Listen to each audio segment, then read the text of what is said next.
के समारोह के अध्यक्ष माननीय आलोक कुमार जी वरिष्ठ अधिवक्ता हैं, समाजधर्मी हैं। राष्ट्रीय स्वयंसेवक संघ में आपने अनेक महत्वपूर्ण दायित्वों का निर्वहन किया है। आप दधीची देहदान समिति के संस्थापक अध्यक्ष हैं, जिसके माध्यम से वे समाज में देहदान और अंगदान के प्रति जागरूकता उत्पन्न कर रहे हैं। श्री राम जन्मभूमि आंदोलन के प्रारंभ से ही आप सक्रिय रूप से उससे जुड़े रहे हैं। वर्तमान में आप विश्व हिंदू परिषद के अंतर्राष्ट्रीय कार्यकारी अध्यक्ष हैं। मैं उनसे आग्रह करता हूं, कृपया आएँ, हमें संबोधित करें। माननीय आलोक कुमार जी।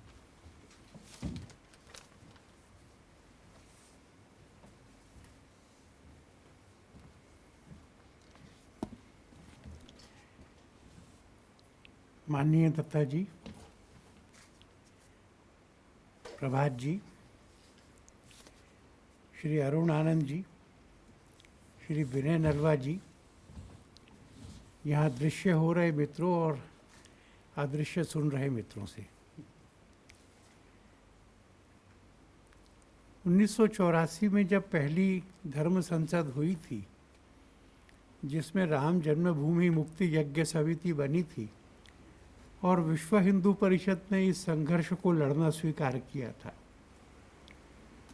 उस समय वहाँ के सब भाषण वगैरह सुन के, कुछ पुस्तकें पढ़ के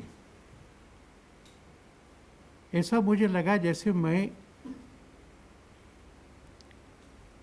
आज से 492 साल पहले 1528 में मीर बाकी द्वारा उस मंदिर को तोड़े जाने का साक्षी हूँ। मैं जितनी बार भी अपनी आंख बंद करता था, उतनी बार मुझे वह भव्य मंदिर दिखता था, उसको तोड़े जाना दिखता था, उसकी मूर्तियों का चूरा बना करके फर्श के मसाले में डालना, चारों तरफ असंख्य राम भक्त जनता ने यह दृश्य देखना, आंखों में आंसू भर के देखना, पीड़ा और व्यथा के साथ देखना, और मैं उस मजबूरी और जकड़न का अनुभव करता था हर बार, जिसमें हमारे हृदय में बसे हुए राम, उनके जन्म स्थान का मंदिर, उसके तोड़े जाने को हम देख रहे हैं, रोक नहीं पा रहे। ये जो एक मजबूरी थी, ये जो हेल्पलेसनेस थी, इसका इस आंदोलन में भी कई चरणों में हमको अनुभव हुआ। जब लड़ रहे थे तब तो नहीं हुआ, पर जब लड़ाई के बीच में एक लंबा विराम आ गया 1992 के बाद में, जब कोर्ट के फैसले की प्रतीक्षा करनी थी और कोर्टों के पास में इस मुकदमे के लिए समय नहीं था, और मैं बार बार ये मंदिर को जब टूटता हुआ अपनी कल्पना में देखता था तो सोचता था क्यों, और मेरे मन में स्पष्ट होता था कि ये मस्जिद नहीं बनाई गई है। पराजित हो गई जाति को यह बताया जा रहा है कि देखो तुम अपमानित लोग हो, तुम पराजित लोग हो, तुम्हारे भगवान को भी हम चूरा कर सकते हैं, कोई बचाने नहीं आएगा। ये राष्ट्र का आत्मविश्वास तोड़ने की, आत्महीनता से उसको भरने की एक दुष्चक्र था, और इसलिए भारत की राष्ट्र आत्मा ने लगातार इसके खिलाफ संघर्ष किया। संपत्ति के लिए नहीं किया, स्वाभिमान के लिए किया, अवंज करने के लिए किया।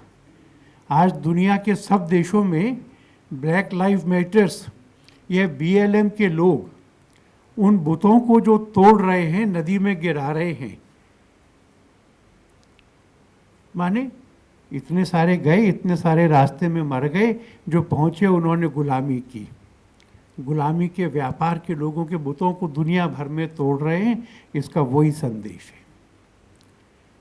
कांग्रेस ने अपने शासन में दिल्ली में अंग्रेजी राजे महाराजाओं की जो प्रतिमाएं हटा दी थी, ये वही संदेश है। किंग्स वे को राजपथ कहना, क्वींस वे को जनपथ कहना, दिल्ली में, ये वो संघर्ष था।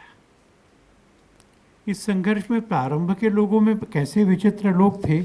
मैं पीवी नरसिम्हा राव की पुस्तक पढ़ रहा था, प्रधानमंत्री जो रहे, कि जिस समय 1949 में वहाँ मूर्तियाँ प्रकट हो गईं और पूरी अयोध्या और उसके आसपास के लोग वहाँ पर आकर के और पूजन करने लगे, उस समय नेहरू जी ने क्या किया।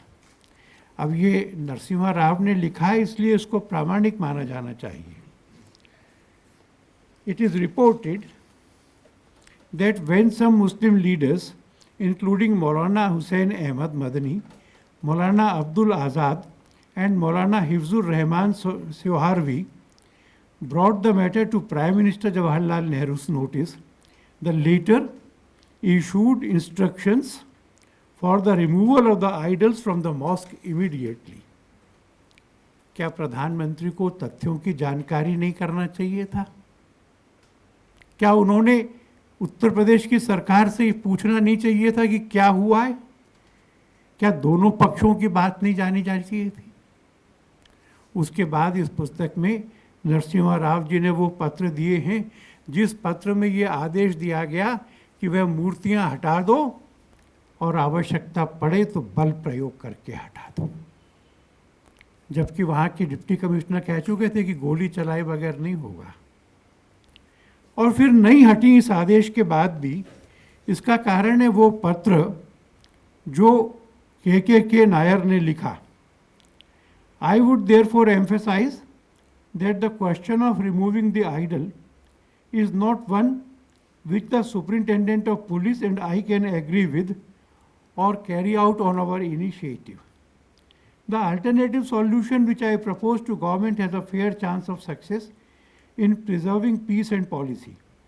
If this solution is not accepted, and if the government decides to remove the idol and face the consequences, then it is only fair that I, having only lost government's confidence in this matter, and being of the view that the solution dictated to me is neither correct, necessary, advisable, nor legally justifiable, should not be asked to put into effect. I would, if the government decided to remove the idol at any cost, request that I be relieved and replaced by any officer who may be able to see in that a solution, a merit which I cannot discern. जब ये उसने कहा और विद्रोह कर दिया कि मैं नहीं करूंगा, तब सरकार बैकफुट पर आई। पर ये संघर्ष 84 के बाद बढ़ता गया। हमने आपने देखा उसको, चिड़िया को भी पर नहीं मारने देंगे। क्या लोकतंत्र में ऐसे धमकाया जाता है? लखनऊ से आगे की सड़कें बंद कर दी, लखनऊ के आगे ट्रेन नहीं जाती थी और राष्ट्र ने चुनौती को स्वीकार करके सब लोग पैदल चले गए। रात में भी गांवों से गए, नदियों के अंदर से गए। वहाँ पे अयोध्या में जब धर्मशालाएं बंद कर दी तो घरों में ठहरे। और जब अशोक जी आए, उनके सिर पे पत्थर लगा, उसका रक्त तो उनकी धोती तक पहुँच गया। और जिसको वास्तव में मतवाले कहते हैं, ऐसे वो आगे बढ़ते जा रहे थे। सारी अयोध्या सड़कों पर आ गई, सारे कारसेवक सड़कों पर आ गए। मुलायम का अहंकार गिर गया। और तीसरा दृश्य 6 दिसंबर का, कोई नहीं कहता कि उनके पास शस्त्र थे, एक्सप्लोसिव्स थे, जेसीबी थी। केवल मन का संकल्प था, हनुमान की भक्ति थी, हाथ और पैर का उससे 5 फीट चौड़ी दीवारों का वह ढांचा गिर गया। अब वहां पर मंदिर बन रहा है, जैसा चाहते वैसा बन रहा है, आसमान को छूता हुआ बन रहा है। कुछ विरोध के स्वर हैं और टीआरपी के कारण से टेलीविजन को दिखाने पड़ रहे हैं। पर उद्धव ठाकरे को छोड़कर किसी मेजर पॉलिटिकल पार्टी की लीडरशिप ने इसका विरोध नहीं किया है, आपत्ति नहीं की है। सबकी एक व्यापक सहमति है, कुछ लोग मौन हो गए हैं। अब मंदिर बन रहा है। तो जैसा मैंने शुरू में कहा कि ये प्रॉपर्टी डिस्प्यूट नहीं था, ये मंदिर का डिस्प्यूट भी केवल नहीं था, ये इस राष्ट्र में रामत्व को जगाने का है। और इस रामत्व को जगाने का मतलब ये है कि जब राम गुजरेंगे और कहेंगे कि यह आश्रम है पर इसमें कोई पशु पक्षी जीव जंतु क्यों नहीं है, केवल एक शिला क्यों है, और वो जानेंगे कि क्यों अहिल्या को श्रापित कर दिया गया बिना किसी दोष के, और स्वयं वहां जाकर के उनको जागृत करेंगे स्त्री शक्ति का एम्पावरमेंट करने के लिए। वो शबरी के पास जाएंगे, वो अंगद के पास, वो सुग्रीव के पास जाएंगे, और जब कहा कि बहुत हीन जाति की हूं मैं, तो भगवान स्पष्ट कहेंगे रामचरितमानस में, मैं जाति पाति नहीं देखता हूं, मैं भक्ति देखता हूं, सबको समान मानता हूं।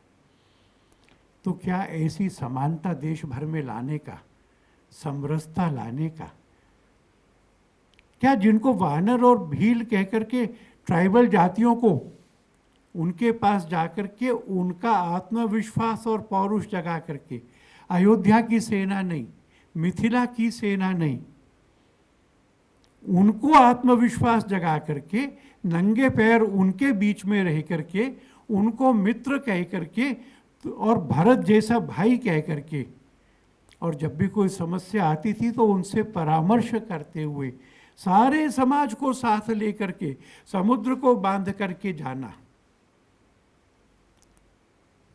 क्या हम देश भर में ऐसा करेंगे? आतंकवाद की दृष्टि से जो आकर के ऋषियों के आश्रमों को भ्रष्ट करते थे, उनकी हड्डियों के पहाड़ हो गए थे, उस आतंकवाद के लिए भुजा उठाकर प्रण करना निशिचरहीन करऊं जगमही। राम मंदिर का ये संदेश होगा। कोई गरीब नहीं था उनके राज में, कोई भूखा नहीं था उनके राज में, कोई संस्कारहीन नहीं था उनके राज में। तो क्या हम इस देश के अंदर से गरीबी को हटा करके, अशिक्षा को हटा करके ज्ञान का और समृद्धि का प्रकाश लाने के लिए स्वयं काम करेंगे?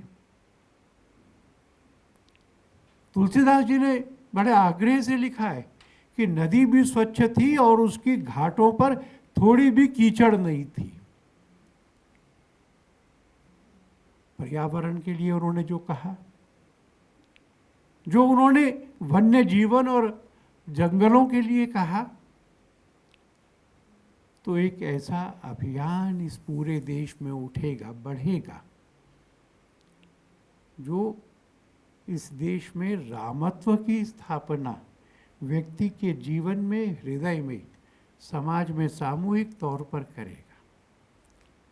और इसमें से ये स्वाभाविक उत्सुकता लोगों को हो सकती है कि बहुत समय न लगे, थोड़े थोड़े में हम सब जान जाएं। ऐसी एक गुटका चाहिए, प्राइमर चाहिए। तो ऐसा एक वाइड एंगल व्यू वाली पुस्तक इस काम में हम सबकी मदद करेगी।